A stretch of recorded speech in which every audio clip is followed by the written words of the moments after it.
If you've ever watched an Ebo Whyte play, the peculiar titles, the amazing voices, and the humorous characters, well, those are things you cannot miss. And the watch is worth it when everything is over. For a movie, well, you have the chance to take at least 2 to 3 takes on location, but an entire performance could be ruined with a single mistake on stage. So, how does he do it all? Today, our cameras focus on renowned and accomplished playwright and the most sought-after motivational speaker, James Ebo Whyte, often known as Uncle Ebo Whyte. So this is where it all happens, from Dear God, Coma, to the woman in the bathroom, to sex scandal, and you name it. And you will agree with me that it all looks perfectly put together. But what really goes into an Ebo Whyte play? Let's talk to the man of the moment. Hello. Hello. Wonder, is it? It is. All right. It's so nice to finally meet you. What do I call you? The play legend? No, storyteller. Storyteller. Yes, Okay. I'm just a storyteller. The closest I've seen you is like from the National Theatre seats. Okay. When you come take your bow and give a few words after I play. Thank you so much for giving people and places an opportunity to interact with you. Well, the pleasure is all It's mine. an honor. And thank you for coming here. Right. First, let's get personal with the man behind the place. Probably the biggest question, but who is Uncle Ebo Whyte? Storyteller, that is how I like to introduce myself. I'm just a storyteller. I'm someone who I believe God has been merciful to me to give me an opportunity to continue serving my generation and my community, even at 65. So that is wonderful. What would you say you stand for? What are your spiritual beliefs, your principles in life? What do you stand for as Uncle Ebo Whyte? I stand for servanthood. I stand for service. That is my overriding thing, that we come into this society, this world for a reason. And the reason is to make an impact. The reason is to serve. So that is the overriding goal for me, for my life. Now let's get a little more personal than we have. All right. 35 years of marriage. Yes. And we do know that you have adopted children. Yes, but and a lot of them. No biological child. Yes. How have you been able to handle this?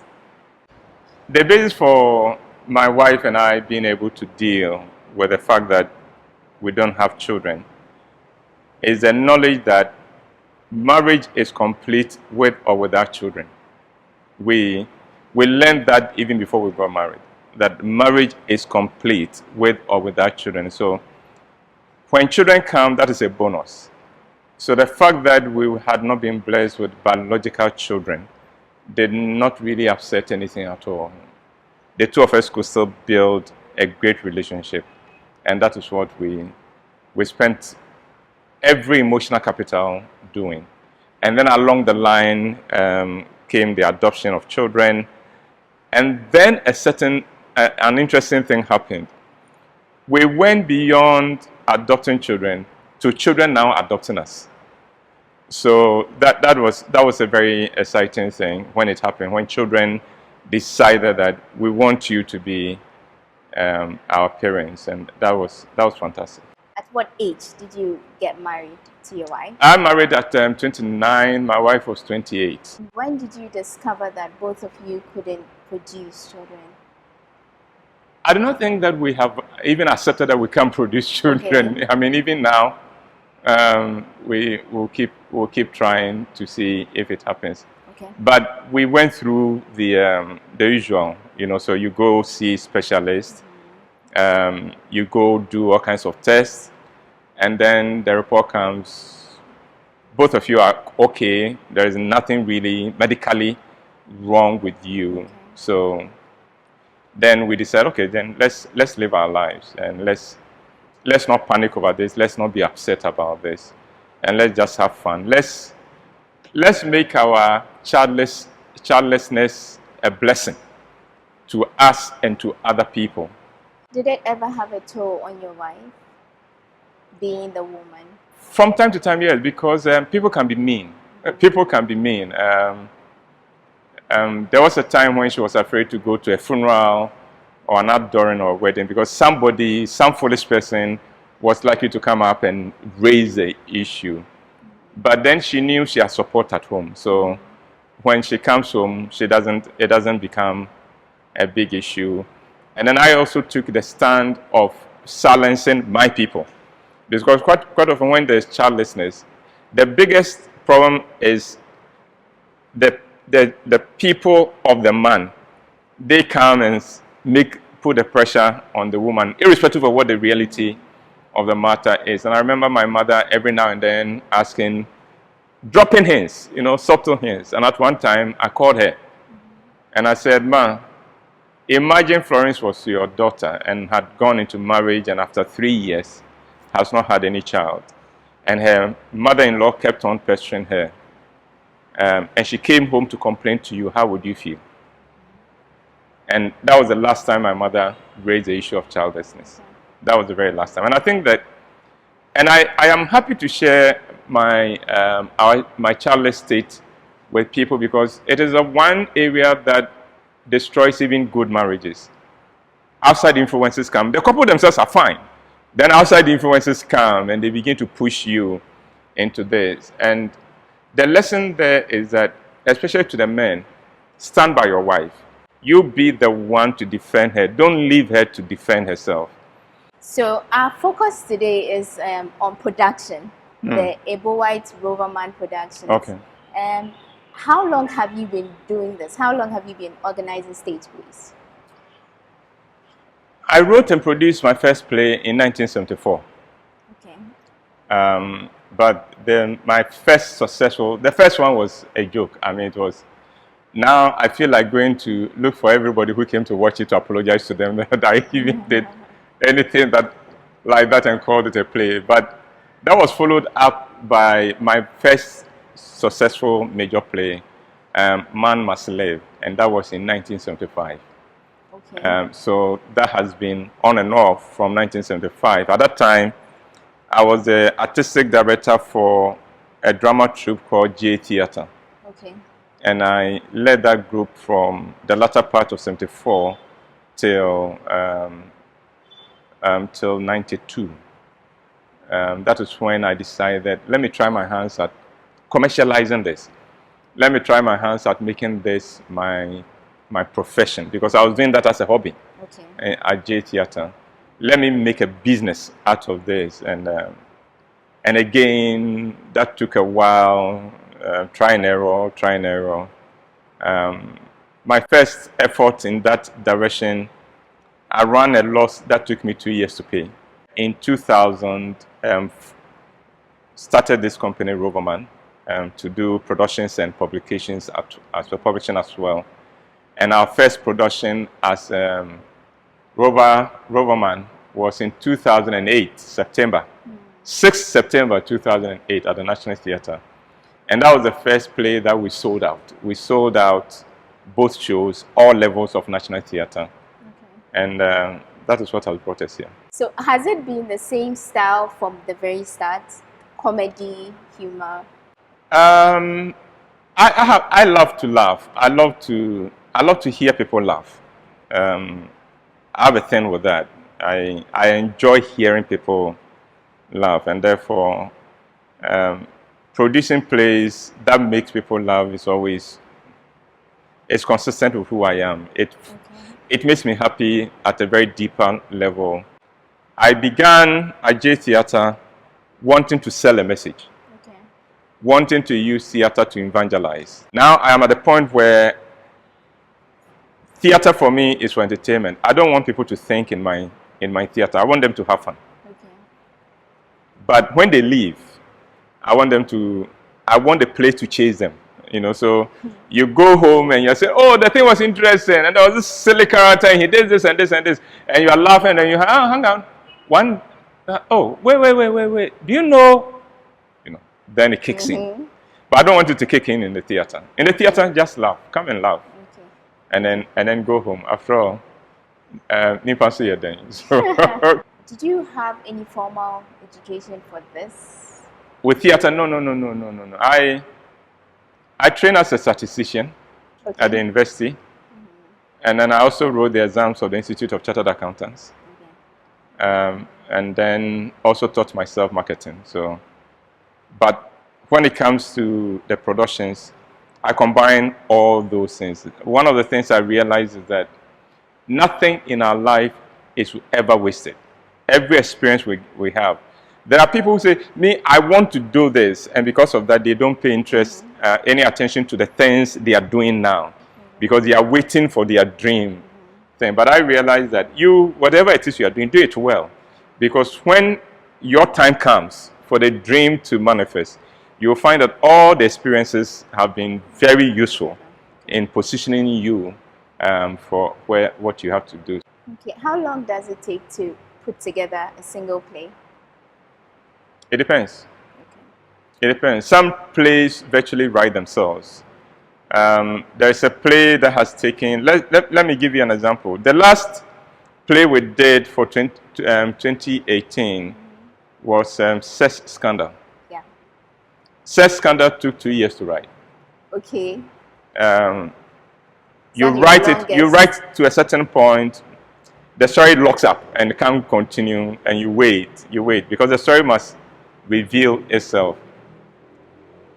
And then our process here is that I finish writing, I bring it to the group, and they must read and like it and vote for it before we can perform it.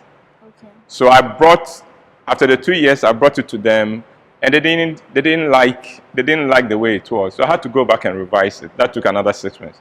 So that was about 2.5 years to get that story right before we continue. But the other plays, like Unhappy Wives, Confused Husbands, that wrote itself in a day. Okay. You know, it was a 12-hour stint. I started work and kept working non-stop for 12 hours. And after 12 hours, I had the first draft of it, and then a little bit of addition and revisions thereafter.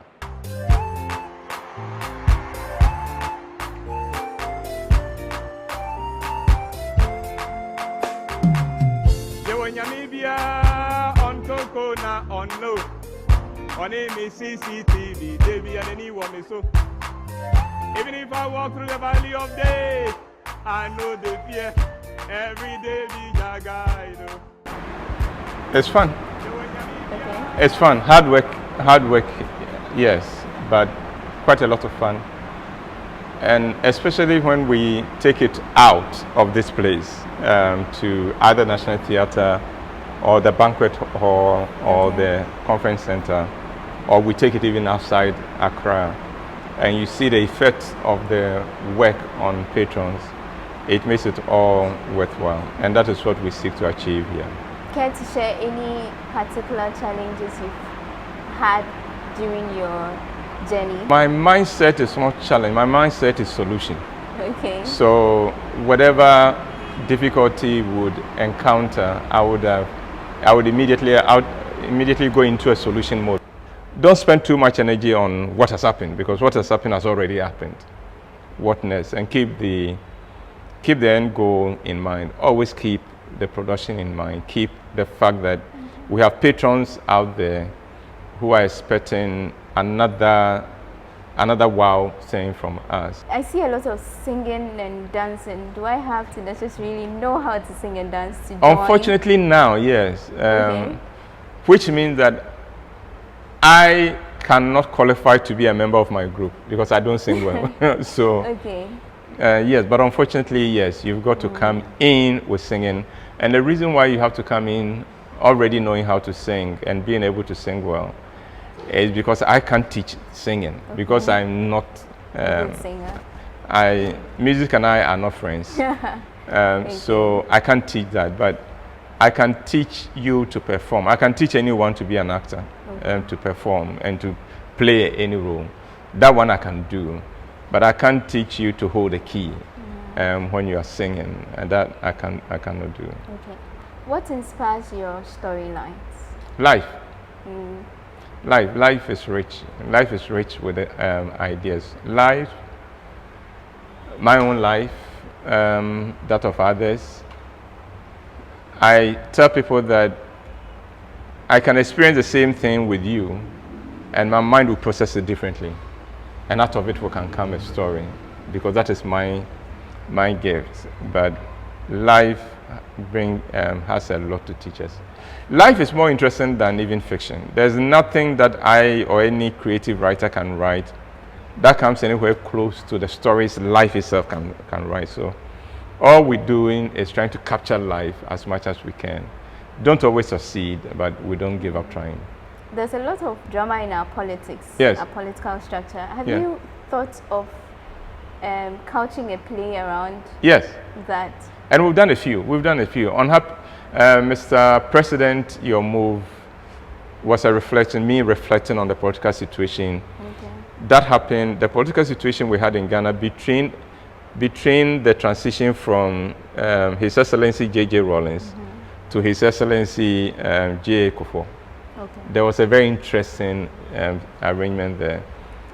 We captured that. Sense of the Fathers is another reflection of our political reality, where I ask the question, what if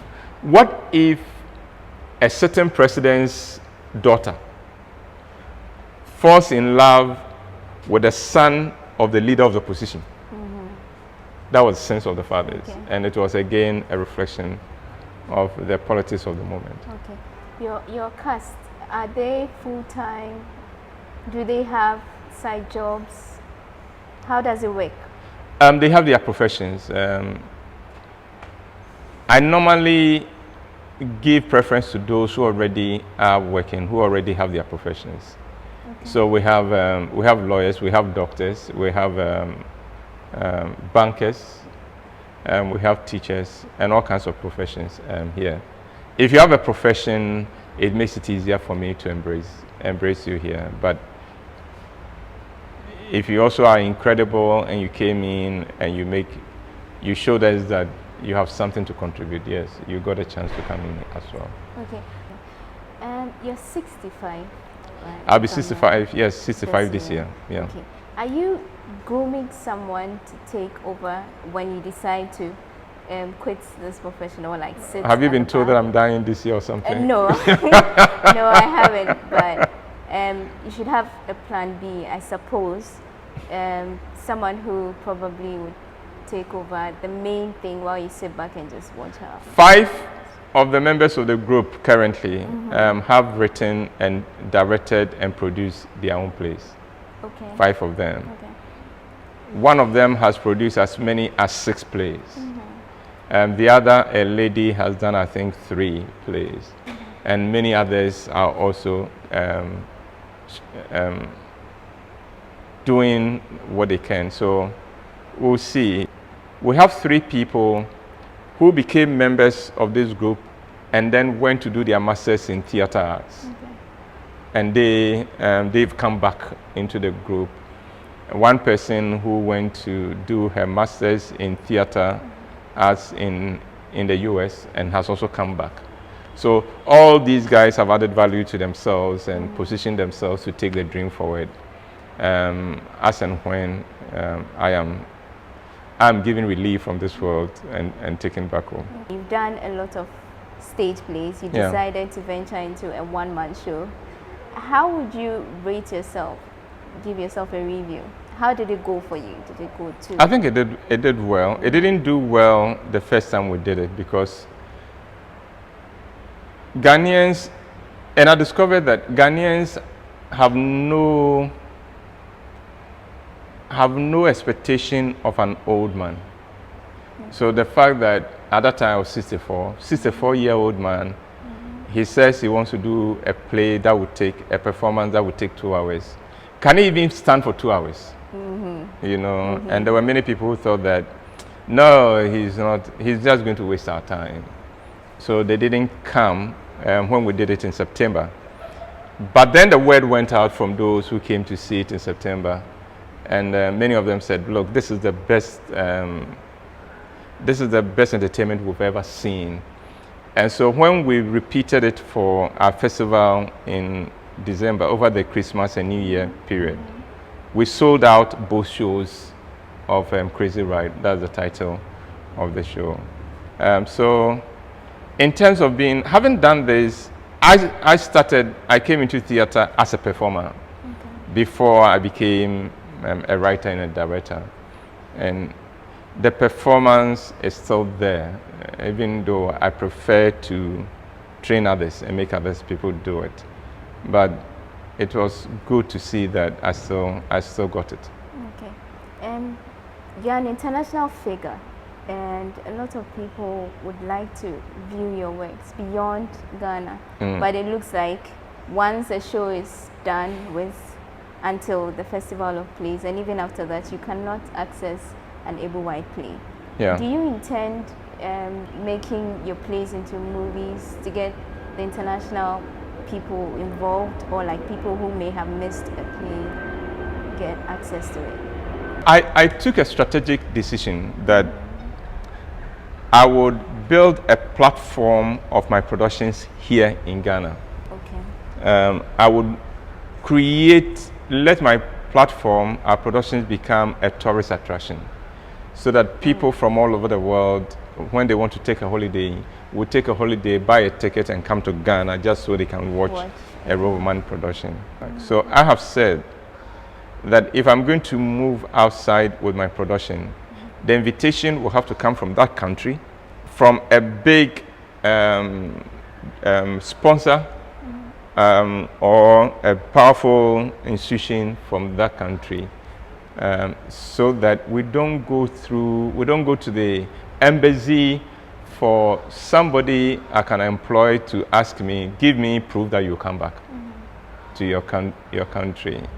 So let me build the platform here so that it becomes a regular, consistent thing. And then people coming to Ghana know that, so that if you say you are going to Ghana, oh, you're going to Ghana, make sure you watch an Ebo Whyte play before you come back. Okay. And that is what I'm working towards. And we gradually, a start has been made, because at our festival in December, about 35% of the audience would be foreigners or Ghanaians who have returned from the diaspora. Okay. And it's always wonderful to see them home and to welcome them. Okay. Thank you so much. You're welcome, Wanda, for having time with us. And that would be all for this edition of People and Places. Perhaps the next time you sit to enjoy an Ebo Whyte play, you might have more insight with all of this. Join us next time. Thank you for making time with us.